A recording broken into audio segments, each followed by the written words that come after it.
Give the people. Should I go first? I think you should. It's only right. We'll see.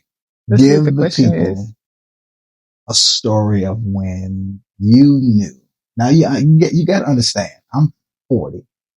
You'll be 40 this year. Mm-hmm. We don't look at it. To be married as young as we were. Yeah. I'm 21 at the time. Yeah, 21. I'm 21, so you're 22 or so. No, you're older than me by a year. So you were. Was I 21? I don't know if you were 21 or 22. We're gonna say early 20s. Yeah, we're early 20s at the time. Mm-hmm. Can you imagine if you're under 20, or over 20, what your brain was on? Your thought process in between your 20, early 21, and 22, because we was in that range. Marriage is the last thing that we should have been. There's a couple of things that I can think of that we should have been doing besides getting married. I'm gonna share my story.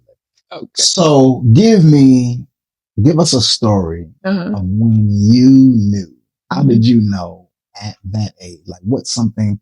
Tell the story about when we were talking about my first dinner for you. Was that when you ended? Was that when you found out like this guy? I've always been a people watcher. So for me, I think I was watching you and you didn't even realize you were being watched. You was just being you, which I appreciated because then it made it easy to take notes. You know, he wasn't trying to put on or whatever. But one time, I didn't even know to put on. That's good. Yeah. See, okay, these are the reasons why you got the green light. Cause you was just pure and that was precious. But, we were talking about the other night. He invited me over for dinner. He said he was going to cook me dinner. Now, I have to give context to this. He doesn't know how to cook. Now, I didn't know that at the time. I'm going to tell you guys how I immediately knew he did not know how to cook. Yeah. I was so young in the game that I didn't know that I couldn't cook. So when she tells this story, I don't want you thinking that this was a man that was thinking that he could not cook. No. Mm-hmm. I'm thinking I'm getting ready to do that thing. Okay, I'm sorry. He thought he was going to throw down. And I go, for dinner, just innocently asking. He goes, I'm going to make you some chicken and rice. I said, okay. So I'm sitting in his living room area. Now his apartment is not big at all, so it means everything he's moving and shifting in the kitchen I can hear. So you know how you can hear people moving pots and pans. So I'm like hearing them shuffling. I'm thinking, okay, he's just trying to find the pot that he want to use. Okay. I hear one thing click on top of the stove. Okay. Hear another one. 2, click. Okay. 3, click. When I hear the fourth pot hit the stove, I said, what'd you say you was cooking again? He said, chicken and rice. I said, really? So at this time, I done got up. I done just moseyed my way to the kitchen. I'm leaning up against the cabinet. I go, well, how do you make your chicken and rice? He was like, well, I'm gonna put some cream of chicken in this pot, and then I'm gonna cook the chicken right here, and then I'm gonna. Ain't nobody had chicken and rice like this before, y'all. I'm like, sound like you don't know how to cook. Now I'm looking at the counter to see what ingredients he done pulled out. What my seasonings right? He had seasonings out. We're gonna say that. Okay. So I'm putting cases on all of you. Why? Because I am a kind and sweet person. Instead of saying, can you cook? I don't think you can cook. So instead of doing that, I said, well, why don't you let me cook for you instead? I was like, I like to cook, that'd be nice. So needless to say, I wanted to make sure my stomach was not bubbling later from him miscooking chicken. But we had a really good dinner, didn't we? And you found out that I could cook. Now let me add this. You're not gonna answer me? Did we have a good dinner or not? Yeah, we've had good dinner 19 years. Okay, well, I'm just saying. Give me your praise. Praise looks good on you. Okay. I did not know that you was a cook. Oh yeah. That you were born and raised in Cook County. I didn't know. Did I catch that? I didn't know. So I'm thinking it's like Oklahoma is considered part of the South. So yeah, I was taught how to make stuff from scratch. True. It's like And you've been partaking of it for 19 years. Glory. Glory.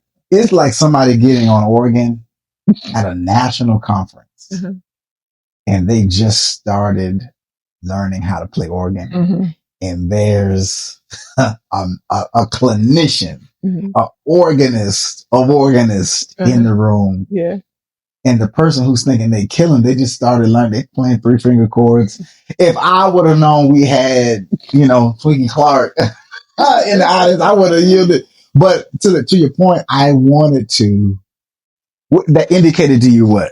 To me, I thought that it was really cute that he would even take the time to prepare me a meal, because for me, when I was taught how to cook, especially when we make things from scratch, I was always told that the secret ingredient is love. So you take your time, you handle it with care, presentation is important, the taste is important, all of those things are important.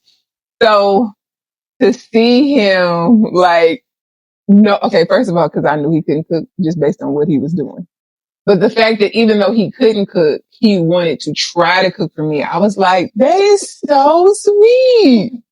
Most people would just be like, I don't know how to cook, man. We can go pick up something. But you was like really about to cook for me. I was like, oh. You was about to have that kitchen smoked up. And I did. Like, we were broke. I was broke. Yeah. My grocery budget was like $50. So like, that's the budget of somebody who can't cook. And I wasn't stretching it to make it just, okay, noodles, bananas, crackers, Gatorade. He had a set grocery list when we got married. Yeah, he would get water. He was going to get Powerade. Yes. He was going to get noodles. He was going to get peanut butter crackers, 2 different kinds. If he was really feeling generous, he was going to get some green grapes. He was going to get ground beef, chicken, and the 2 things that were his staples that he said was chicken and rice, which I was like, oh, bless your heart. You was eating it the way you prepared it. Rice. No, I didn't have your chicken and rice. Yeah. You was going to try to make me your chicken and rice, but it's okay. And he would make, what'd you call them? Chalupas. They basically is tacos, but the flour tortilla, he would fry them slightly so they would be crunchy.